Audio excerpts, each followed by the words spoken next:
بسم الله الرحمن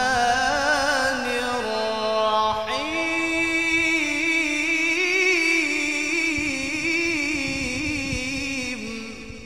إنا أنزلناه في ليلة القدر وما أدراك ما ليلة القدر ليلة القدر خير من ألف شهر ভালো আছেন।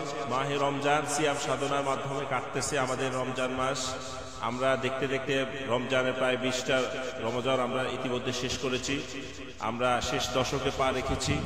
তো কাতারের মরুভূমির মাটিতে সবুজ শ্যামল বাগিচায় বসে আজকে বাংলাদেশ থেকে আগত আমাদের সকলের অত্যন্ত বাংলাদেশের সকলের কাছে জনপ্রিয় ব্যক্তিত্ব, ইসলামিক অঙ্গনের যিনি বর্তমান প্রান্তে প্রান্তে দ্বীনের কথা বলতেছেন, কোরআনের দায়ী হিসাবে কাজ করতেছেন, প্রিয় স্নেহের ছোট ভাই জুবায়ের আহমদ তাশরিফ হাফেজ কারি মাওলানা, সাথে আছেন আমাদের কাতারের আরেকজন জনপ্রিয় সঙ্গীত জগতের সম্রাট সুরকার প্রিয় ফয়সাল মাহমুদ ভাই সহ আজকে আমাদের বিশিষ্ট ব্যবসায়ী সহ এখানে ভাই বন্ধু অনেকে এসেছেন। সকলকে মাহে রমজানের আন্তরিক মোবারকবাদ, শুভেচ্ছা, সালাম।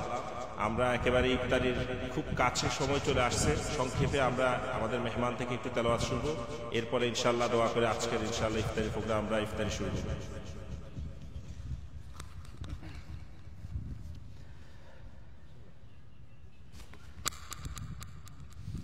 أعوذ بالله من الشيطان الرجيم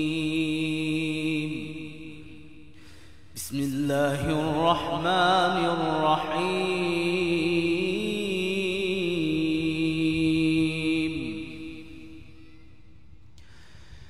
إنا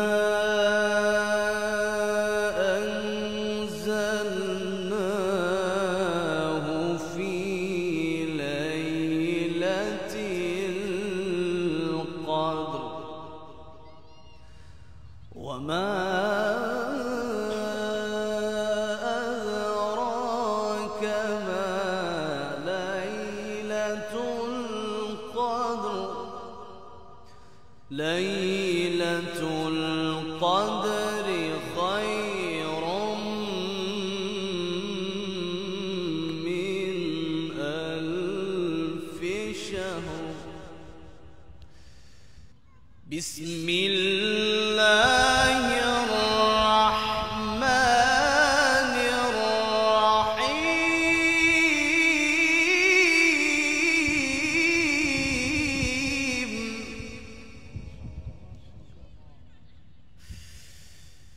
إنا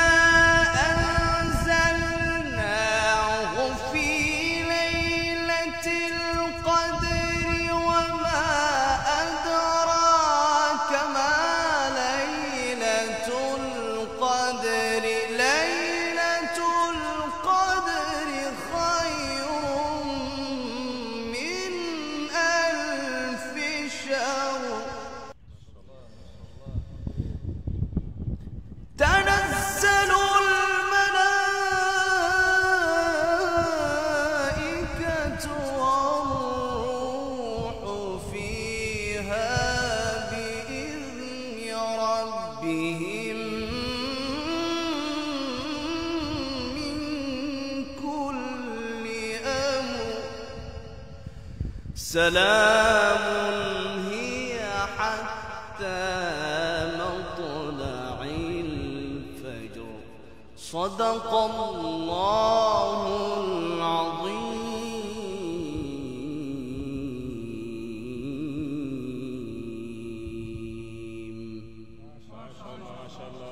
অসংখ্য শুকরিয়া, অসংখ্য শুকরিয়া। মহাগ্রন্থ আল কোরআনের অত্যন্ত এত মনোরম সুন্দর পরিবেশে প্রিয় তাশরিফ ভাই তেলাওয়াত চমৎকার আমাদেরকে উপহার দিয়েছে। আমরা দোয়া করি আল্লাহ তাআলা যেন তার এই খেদমতের মধ্যে আরো বারাকা দান করে। আমরা অল্প সময়ের জন্য আমরা দোয়াতে যাচ্ছি।